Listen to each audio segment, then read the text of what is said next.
Rip Porcio, topvelocity.net. Pitch analysis here. Colin, we're going to pair him up with Cody Hall. Going to take them into their leg lifts. Okay. You can see Cody is starting momentum early. He's really good at picking up momentum early in his delivery. Puts his hips inside drive leg. You can see Colin is more over drive leg. So he's in a position where just gravity starts to pull him, and he really leans into that and accelerates that movement coming out of leg lift. We watch Colin.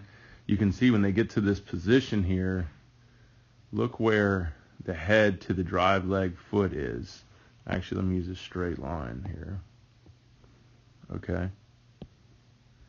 So you see Cody is getting inside. He's drive leg. He's considerably moving a lot faster. And, Colin's kind of in a more balanced position here. And Cody's not. Cody's definitely more tipping forward and picking up speed down the mound. That's, it's like sprinting short distances. Your initial first two steps are so critical in the overall speed, because if you take too long to get your body moving, you'll never make up for it. Pitching is even more important. If you take too long to get your body moving, you never make up for it. Now, here's the thing. If you're doing a Kershaw and you're up down, or a Nolan Ryan back in the day, big leg lifts, that just because you lift your leg off the ground doesn't mean you've started your delivery. It's the moment your hips go forward. Your hips can't go forward and then you take all day. If you watch those guys like Kershaw and Nolan, once their hips start going forward, they take off pretty quickly. They just take more time to start that process. So I'm really talking about from the moment your hips lead or you start moving forward. Okay, so let's look at their load positions just before leg drive. Okay, about right here. I'd say,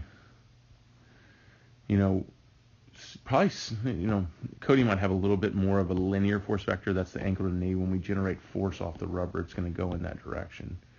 So it might be a little bit more linear. I know he's also pitching on the mound, which makes it easier. So yeah, about 10 degrees more.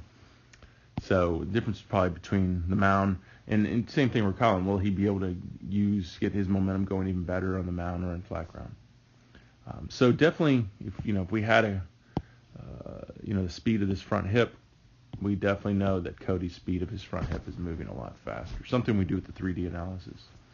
So at this point, Cody opens, and then he initiates, peaks force out of that. And you really see that back leg trying to peak that movement to where when he lands, that back foot is almost all the way down, hips almost through. There's as much extension as Cody can get. He has tight hips. And then he hits front foot strike and optimally stays closed. That's the key here. So we see Colin here open, and he's up already early into some early arm cocking. And we see when he opens, we see that knee turning down and the foot staying straight. So we know that there's probably not going to be any drive here, or very little drive. So hits front foot. There's some attempt to push. And as he lands in the front foot strike, we have a ton of early trunk rotation. So just a huge difference here in seeing the trunk orientations at front foot strike. I have the presentation in 3X programs talks about what's the difference between the high velocity and low velocity pitcher in using the two phases. What are the two phases? The stride phase and then the throwing phase. And the high velocity pitcher, when he is committed and finished the stride phase, he has yet to start the throwing phase. The low velocity pitcher, when he commits the stride phase, he's already into the throwing phase. So this is a perfect example of this.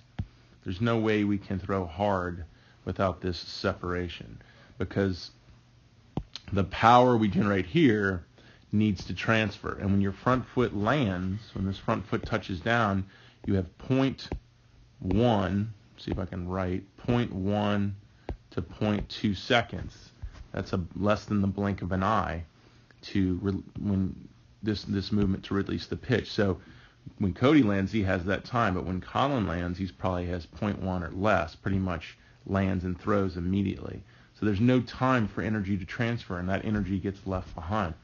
Cody has the time as he transfers the trunk for all that energy to come up the chain and get into the ball, and we don't have that with Colin. So Colin, just purely on the fact of he needs to separate these phases. And the key is his back leg has to accelerate that energy. He has to get more energy going initially, and back leg needs to accelerate that energy. So when he lands here, the throwing upper body is actually being pulled back because the lower half is so dynamic. And then everything transfers. So everything looks decent for Colin, just a big component, which is the ability to separate the phases, is what's holding his velocity.